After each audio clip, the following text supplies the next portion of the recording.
Laser Tales. I have got such a great one for you today. This is The Wild Robot by Peter Brown. This is probably one of my favorite books I have ever read. I love, love, love this book. It is such a great feel-good book that's also got a lot of action and adventure. It is so great. And this is going to become a movie in, I think it's September when it comes out. Cannot wait to go see this movie and compare it to the book to see how good it is. I'm hoping it is as good as the book. Not usually, movies are usually never as good as the books to me, but I hope it compares pretty high up there with it. This is not the book talk. This is the first chapter Friday reading. I will link the book talk down in the comments and my blog so you can go read. And if you're a teacher or librarian, I have a whole novel study PowerPoint and coloring sheets to go with this. So I will have that linked at the bottom too, and you can go click on that and buy those. They're amazing. The kids will love those. But this is the first chapter Friday reading, just to kind of draw you in a little bit. It's not going to take, not even the first chapter, and I promise you, and I'll before I'm even done, you're going to be like, I want to read that. So let me share my screen real quick so that you don't have to stare at me the whole time, and you can look at Peter Brown and the cover. Let me hang on just a second. Let me make it. Well. Okay, so there is Peter Brown, and there is the Wild Robot. And this is chapter 1. It's called The Ocean. Our story begins on the ocean with wind and rain and thunder and lightning and waves. A hurricane roared and raged through the night, and in the middle of the chaos, a cargo ship was sinking down, down, down to the ocean floor. The ship left hundreds of crates floating on the surface, but as the hurricane thrashed and swirled and knocked them around, the crates also began sinking into the depths. One after another, they were swallowed up by the waves until only 5 crates remained. By morning, the hurricane was gone. There was no clouds, no ships, no land in sight. There was only calm water and clear skies, and those 5 crates lazily bobbing along the ocean current. Days passed, and then a smudge of green appeared on the horizon. As the crates drifted closer, the soft green shapes slowly sharpened into the hard edges of a wild, rocky island. The first crate rode to shore on a tumbling, rumbling wave and then crashed against the rocks with such force that the whole thing burst apart.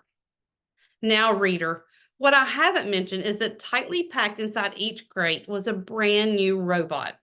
The cargo ship had been transporting hundreds of them before it was swept up in the storm. Now only 5 robots were left.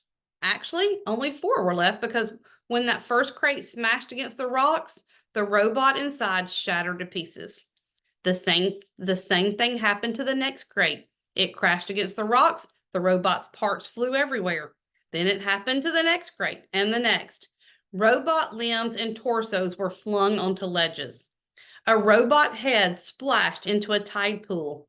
A robot foot skittered into the waves. And then came the last crate. It followed the same path as the others, but instead of crashing against the rocks, it sloshed against the remains of the first 4 crates. Soon more waves were heaving it up out of the water. It soared through the air, spinning and glistening, until it slammed down on a tall shelf of rock. The crate was cracked and crumpled, but the robot inside was safe. And there's the crate on top. Oh, I want to read so much more. Next comes the otters. The otters are so amazing. Okay, we're going to read one more chapter just because it's so good. The Otters, chapter 2. It's a short one. The island's northern shores had become something of a robot gravesite. Scattered across the rocks were the broken bodies of 4 dead robots. They sparkled in the early morning light, and their sparkles caught the attention of some very curious creatures. A gang of sea otters was romping through the shallows when one of them noticed the sparkling objects. The otters all froze. They raised their noses to the wind, but they smelled only sea. So they cautiously crept over to the rocks to take a closer look. The gang slowly approached a robot torso. The biggest otter stuck out its paw, swatted the heavy thing, and quickly jumped back. But nothing happened. So they wriggled over to the robot hand. Another brave otter stuck out a paw and flipped the hand over. It made a lovely clinking sound on the rocks, and the other otters squeaked with delight. They spread out and played with robot arms and legs and feet. More hands were flipped, one of the otters discovered a robot head in the tide pool, and they all dove in and took turns rolling it along the bottom. And then they spotted something else. Overlooking the grave site was one of the surviving crates. What was the one surviving crate? Sorry. Its sides were scraped and dented, and a wide gash ran across its top. The otter scampered up to the rock and climbed onto the big box. 10 furry faces poked through the gash, eager to see what was inside. What they saw was another brand new robot. But this robot was different from the others. It was still in one piece, and it was surrounded by spongy, packing foam. The otters reached through the gash and tore at the foam.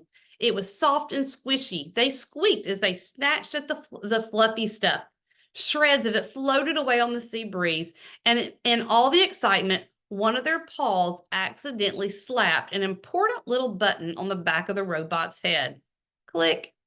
It took a while for the otters to realize that something was happening inside the crate, but a moment later, they heard it, a low whirring sound. Everyone stopped and stared, and then the robot opened her eyes. Oh my gosh, this is such an amazing book.